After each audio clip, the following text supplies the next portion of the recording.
Halo semuanya, hari ini saya mau mengajak Anda mencoba peran yang sedikit berbeda. Bayangkan Anda bukan sekedar pengamat, tapi seorang detektif keuangan. Dalam penjelasan komprehensif kita kali ini, kita akan membongkar sekotak penuh peralatan ampuh untuk mengevaluasi kualitas yang sebenarnya dari laporan keuangan sebuah perusahaan. Kita nggak cuma mau melihat angka-angkanya saja, tapi kita akan sungguh-sungguh menginterogasi data tersebut. Siap? Nah, ini dia peta jalan penyelidikan kita. Singkat saja, kita akan menelusuri jejak datanya mulai dari etika dasar di meja akuntan, berlanjut ke alat analisis, membedah bisnisnya, memprediksi masa depan, dan puncaknya menangkap trik-trik manipulasi keuangan. Oke, bagian 1. Etika dasar akuntan. Ini adalah fondasi kepercayaannya. Logikanya begini, sebelum kita bisa menangkap siapa yang melanggar aturan, kita harus paham dulu aturan main yang diatur oleh standar PSAK kan? Ada 5 prinsip dasar yang wajib dipegang teguh. Integritas, objektivitas, kompetensi, kerahasiaan, dan perilaku profesional. 5 pilar ini bukan cuma jargon teori yang membosankan, ini adalah benteng pertahanan paling komprehensif untuk mencegah bias, manipulasi, atau bahkan hilangnya informasi vital yang bisa menyesatkan publik. Coba perhatikan kutipan ini. Pertimbangan profesional bebas dari bias, benturan kepentingan, atau pengaruh tidak semestinya. Ini adalah standar emasnya. Artinya, mau sekuat apapun tekanan dari manajemen ke seorang akuntan untuk mempercantik angka, mereka harus tetap independen dan bertindak tepat. Datanya tidak boleh menyesatkan sedikit pun. Lanjut ke bagian 2, kita kumpulkan alat-alat analisis keuangannya. Sekarang, waktunya mengubah data mentah tadi menjadi metrik yang tajam. Rasio yang paling sering kita dengar seperti price to earnings dan price to cash flow memberitahu kita secara pasti berapa banyak sih yang rela dibayar investor untuk setiap $1 keuntungan. Tapi hati-hati ya, rasio PE itu sangat sensitif terhadap keuntungan yang cuma terjadi sekali atau non-recurring item. Kalau kita lengah, kinerja operasi yang sebenarnya malah bisa tertutupi. Masuk ke bagian 3, analisis ekuitas dan kredit. Kita harus paham motif para pelakunya.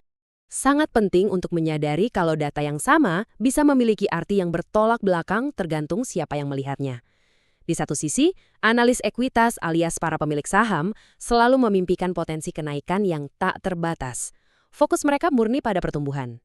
Tapi di sisi lain, analis kredit dan pemegang obligasi sama sekali tidak peduli dengan mimpi indah itu. Mereka secara eksklusif fokus pada stabilitas dan risiko terburuknya. Beda motif, beda pula cara menganalisisnya. Nah, untuk mengukur resiko gagal bayar, para analis kredit biasanya menggunakan model prediksi statistik yang canggih, contohnya Altman Z-Score. Mereka memasukkan berbagai variabel seperti likuiditas modal kerja dan profitabilitas ke dalam satu sistem scoring. Ini bukan asal hitung loh, ini ibarat alarm pendeteksi kebangkrutan yang bisa memprediksi kapan sebuah kapal akan tenggelam jauh sebelum hal itu benar-benar terjadi. Kita sampai di bagian 4, membedah segmen bisnis. Saatnya menyelam lebih dalam. Seringkali angka-angka konsolidasi raksasa yang kita lihat di laporan itu cuma ilusi yang menyembunyikan kenyataan. Sebagai detektif yang jeli, kita harus memecah bisnis tersebut hingga ke level segmen. Disinilah metrik seperti segmen ROA masuk. Metrik ini membagi laba segmen dengan aset segmen. Ini menunjukkan secara tepat seberapa efisiensi satu bagian spesifik dari bisnis itu dalam mencetak laba. Tapi menggunakan ROA saja tidak cukup. Dengan menggabungkannya bersama segmen margin dan turnover, kita bisa membongkar risiko konsentrasi yang mungkin disembunyikan perusahaan. Bayangkan, bagaimana kalau 90% laba perusahaan ternyata hanya ditopang oleh satu divisi kecil yang sedang mengambil utang besar-besaran? Kita bisa melihat itu dari segmen debt ratio. Penyelidikan mendalam seperti ini mengungkap kualitas solvabilitas perusahaan yang sebenarnya di akar rumput. Bagian kelima, teknik forecasting dan pemodelan. Memprediksi masa depan dari angka. Setelah membedah masa lalu, kini saatnya kita memprediksi kinerja mereka ke depan seperti EPS dan kebutuhan kasnya. Ingat, forecasting itu bukan sekedar menebak-nebak buah manggis. Kita butuh pendekatan yang berlapis. Analisis sensitivitas untuk menguji skenario bagaimana jika pada satu variabel asumsi, analisis skenario untuk memprediksi dampak peristiwa pasar yang besar, dan simulasi probabilitas yang menguji ribuan kemungkinan secara terkomputerisasi. Ini adalah pemodelan komprehensif tingkat tinggi. Dan ini dia bagian ke-6, klimaks dari eksplorasi kita, mendeteksi manipulasi keuangan. Disinilah kita belajar bagaimana perusahaan kadang memanipulasi angka mereka. Biasanya ada 2 strategi utama yang bertolak belakang. Pilihan agresif, membuat laporan hari ini terlihat luar biasa secara artifisial. Atau sebaliknya, Pilihan konservatif sengaja menghancurkan laba hari ini secara masif. Praktik yang dikenal sebagai taking a big bath. Tujuannya untuk menciptakan cadangan ajaib agar di periode berikutnya, manajemen terlihat seolah-olah sukses melakukan kebangkitan yang gemilang. Anda harus memasang radar kecurigaan tingkat tinggi kalau sebuah perusahaan mulai menciptakan metrik evaluasi mereka sendiri di luar standar resmi. Contoh paling populer adalah Adjusted EBITDA. Seringkali, metrik non-GAAP seperti ini diciptakan murni untuk memberikan ilusi bahwa kinerja operasional mereka itu bersih dan brilian. Padahal aslinya mereka sedang menutupi realitas bisnis yang mungkin sedang berdarah-darah. Belum lagi momen merger dan akuisisi. Wah, itu adalah tempat kejadian perkara paling favorit untuk trik akuntansi.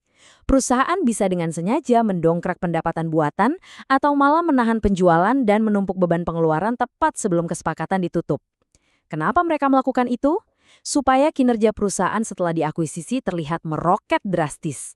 Mari kita lihat bukti nyata dari trik sulap ini.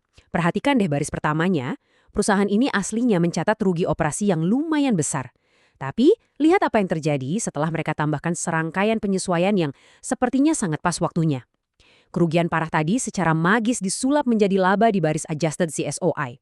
Benar-benar sihir akuntansi yang luar biasa, bukan? Dan pola manipulasi ini sering banget berulang. Pengeluaran yang benar-benar nyata, seperti biaya kompensasi saham untuk para eksekutif dan biaya akuisisi, dengan gampangnya dilucuti dari laporan operasional. Mereka mengemas kerugian yang bernilai jutaan dolar menjadi sebuah narasi palsu yang seolah-olah menguntungkan bagi investor yang kurang kritis. Jadi, setelah kita membedah secara komprehensif hari ini, mulai dari etika dasar, membongkar rasio-rasio, sampai mengungkap trik sulap akuntansi yang ada, saya ingin meninggalkan Anda dengan satu pertanyaan penting. Dari semua laporan itu, angka mana yang akan Anda percaya hari ini? Mulai sekarang, jangan pernah menelan mentah-mentah laporan keuangan tanpa melakukan penyelidikan Anda sendiri.